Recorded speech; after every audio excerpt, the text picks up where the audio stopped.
welcome back, or welcome if you are new here. Thank you all for tuning into the channel today. FYI, I will be going a little in depth in this video for those who want to, but have never installed coilovers before. As you can see, MaXpeedingRods sent us a set of coilovers for the CRX. As you'll see later in the video, these were much needed.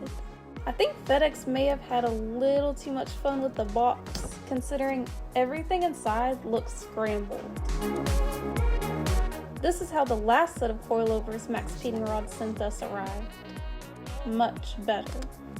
Now when handling these coilovers, you may want to wear gloves because these puppies come heavily lubricated with oil. They're all so slippery.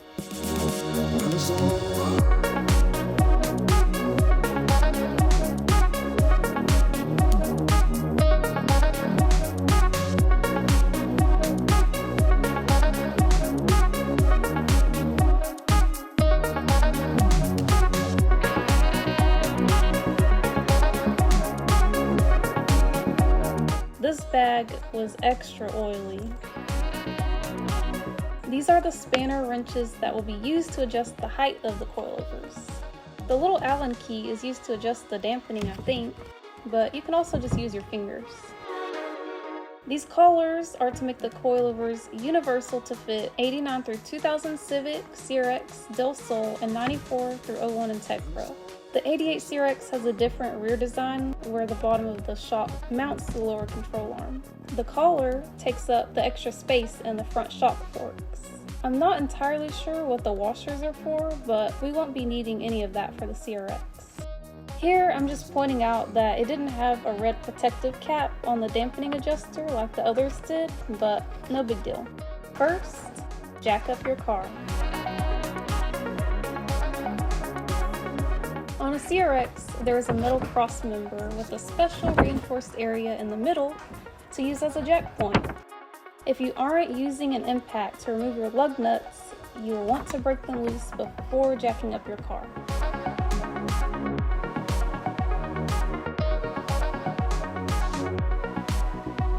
Now place your jack stands under the specific pinch weld areas and let off the jack. For the rear, there are a couple places you can use to jack up the car. Here on the tow hook or further back on the rear subframe. I couldn't see the rear subframe past my muffler, so I used the tow hook instead. The rears of these cars are so light, it won't bend anything.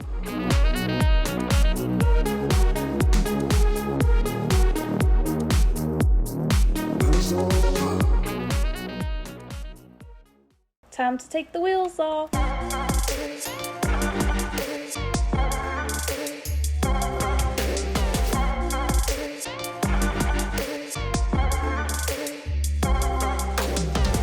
Here are my current Skunk 2 Pro Series coilovers. The fronts have Skunk 2 springs with sleeves that slip over some aftermarket stock replacement shocks.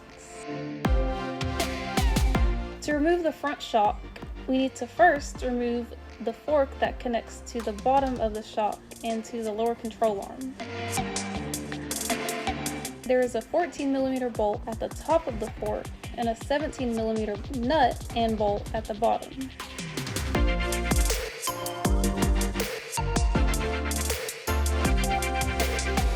There are also two 12mm bolts that secure the brake line to the shock housing.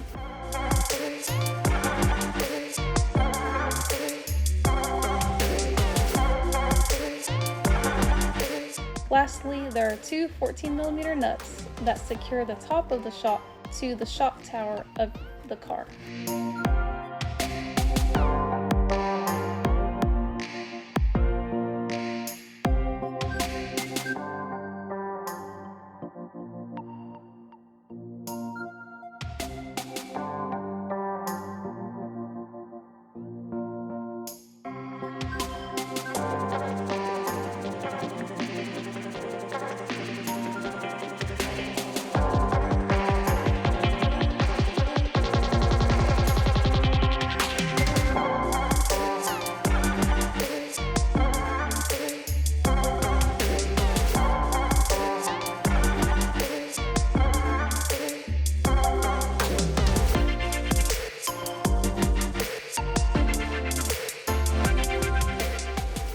We are adjusting the spring preload, then the height. You can also adjust them when they're installed in the car. I'm not sure if the preload comes preset. It seems like it does, but I wanted to set it myself for peace of mind. If you're doing this outside of the car, I recommend you get a helper. Loosen the top collar until the spring has no tension, then tighten it back by hand as far as you can if you have spaghetti arms like me, or too pretty snug if you have big muscles. I recommend wearing gloves for this part as well because the edges of the collars are really sharp and will cut you. Grab a spanner wrench and tighten the collar 2 full rotations. Once that's done, grab your other spanner wrench and lock the middle collar to the top one.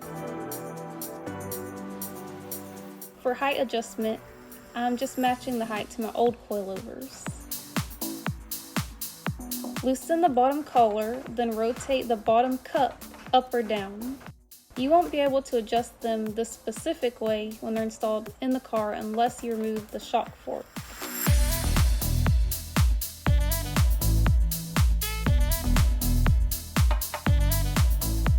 Installing the coilovers is the same as removing them, just reversed. The only difference is you have to jack up on the lower control arm to get the bottom long bolt to have a straight path through the shock fork and lower control arm. I tried every possible way to make the brake line bracket work with the brake line mounting points, but it simply just didn't work. For now, I zip tied the brake line to the bracket.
This shock fork gave me a hard time. It didn't want to slide over the bottom of the shock.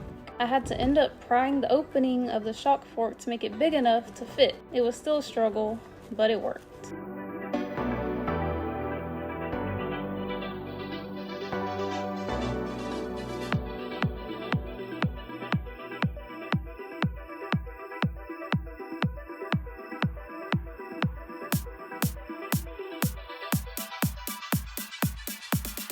This is where I noticed that the 14mm bolt somehow got damaged and wasn't willing to go back in.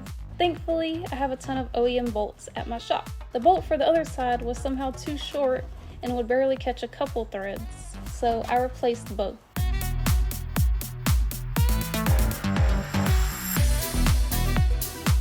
My old suspension was so blown.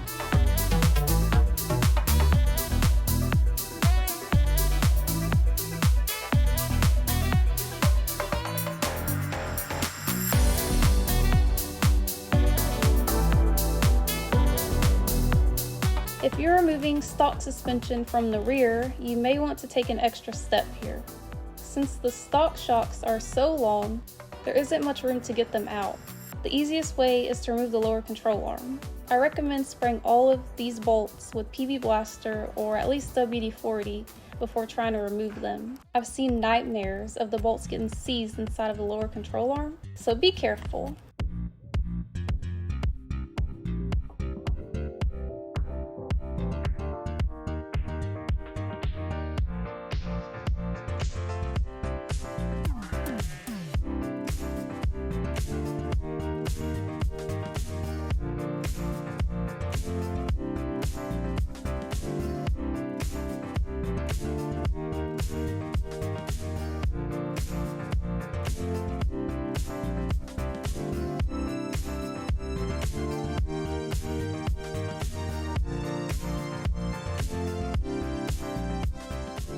Since my coilovers were blown, I was able to compress them by hand and remove them easily.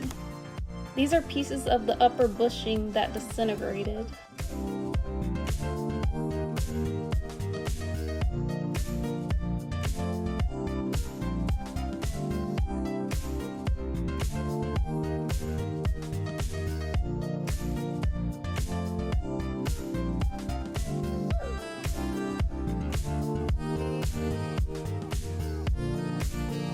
That's where the bushing used to be.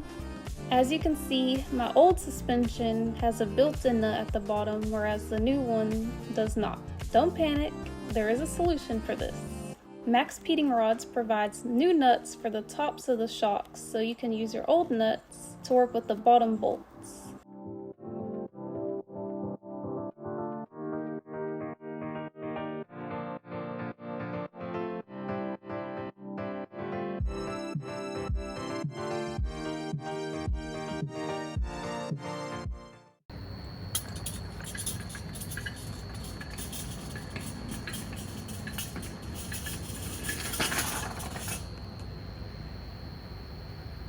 We're adjusting the rears the same way we did the fronts.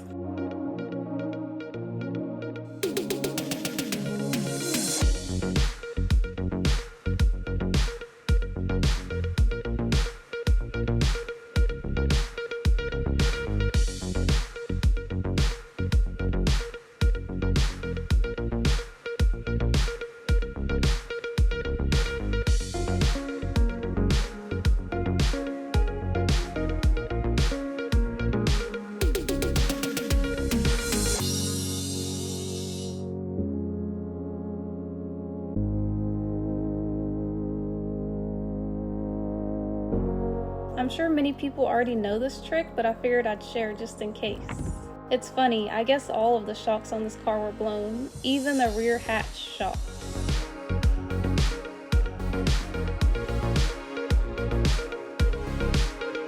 For reinstalling the rears, if you removed the lower control arm, it may be easiest to reinstall it first. It gives the coilover something to sit on while you thread the top nuts on. I guess you could use the jack, but I still think it'd be easier to install it first to get everything lined up.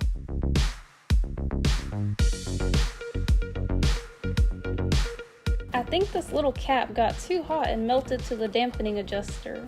Texas problems. This is me adjusting the dampening to the middle, which I later realized was too soft. To adjust it, I turned it all the way one way, counted how many clicks it took to go all the way the other way, then backed off half as many clicks. For example, I believe it took 24 clicks to go from all the way soft to all the way stiff. When I got to 24, I backed off 12 clicks to get it to the middle. To tighten everything so-called under load, I jacked up the suspension for each side until the car lifted off the jack stand. I don't think that's the proper way to do it, but also, don't forget to tighten the big middle nut at the very top of the coilover as they arrive loose.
Well, you guys, the CRX is back in action with coilovers that aren't blown thanks to MaXpeedingRods. These coilovers are less than 300 new versus the Skunk 2 that I had on the rear of the car, which are 800 new for the whole set, and they don't even have dampening adjustment like the MaXpeedingRods do. Although I will say you basically have to have the dampening on full stiff, otherwise it's just a little too bouncy. For the price, you can't really complain. They're really not that bad. They're pretty good, and they're way better than the junk I had on my car, as y'all saw. So the CRX is legal and running well now. It's funny because the roll shots that we took for this video was the first time I've ever driven this car on the freeway ever, and I've owned it since 2019. So honestly, it was pretty nerve-wracking. I was trying to focus on just making sure the car was okay, but also I was trying to get good roll shots, so it was kind of crazy, but I mean, she made it. She's going good, so I'm happy. If you guys want to purchase a set of budget-friendly coilovers for your car, hit that link in the description and enjoy 10% off your purchase with code Tiffany at checkout. MaXpeedingRods offers coilovers and many other performance and replacement parts for all different makes and models, so check them out. Thank you all for watching, and thanks to MaXpeedingRods for sponsoring today's video, and I will see you guys in the next one. Bye!